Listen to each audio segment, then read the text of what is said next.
Hello, my name is Bobby, and I've had a pretty big decision lately, so I decided to theme my project around a catalog to help me lay out my choices.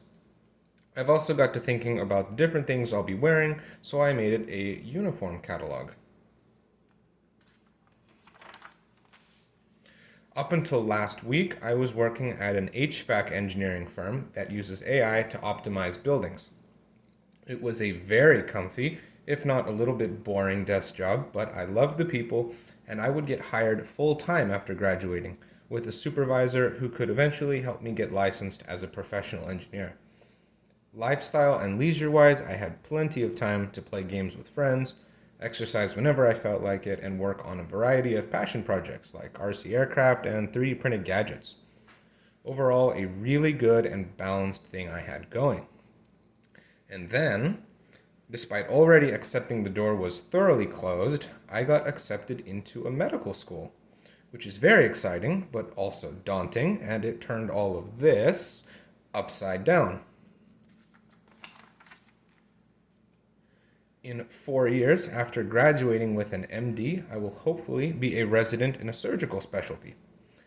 Leisure is sometimes going to be limited to the non optional exercise I can squeeze in and whatever I can listen to on the way to the hospital.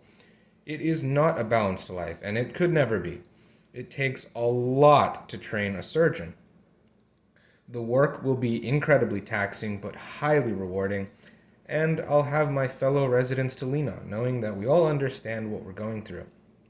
This lasts for about 5 to 7 years, depending on the subspecialty, after which I'm fully considered a trained surgeon and can operate independently as an attending. To pay for medical school in the first place, however, I had to take a federal loan of sorts, and now it's time to pay up.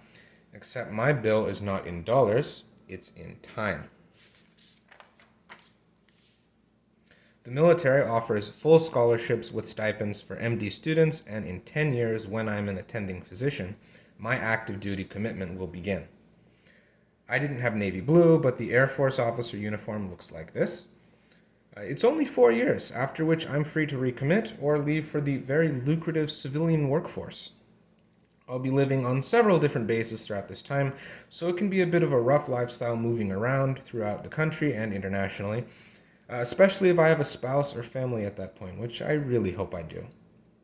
I'm looking forward to the camaraderie I'll have, and leisure time will be far more available now, meaning I can do activities that aren't just squeezed in, and can take real vacations with the people that mean the most to me. The hardest part of this career journey is behind me, and life becomes a lot more balanced. In 18 years, I'll be 40 years old. My hope is to be able to work part-time, meaning that I could be the dad I never had for my family. Part-time work, with the specialties I have in mind, will still provide enough to support a household comfortably. Part-time work also means that I won't be climbing the administrative ladder, but I already know that there will be things that matter far more to me then. I may even feel like I have one foot in retirement, able to pursue more lavish hobbies like getting a pilot's license, sailing, starting up some of my old engineering passion products once again, and of course attending every soccer game and recital that comes. After a couple decades of hard work, this is how I would like to enjoy the fruits of my labor.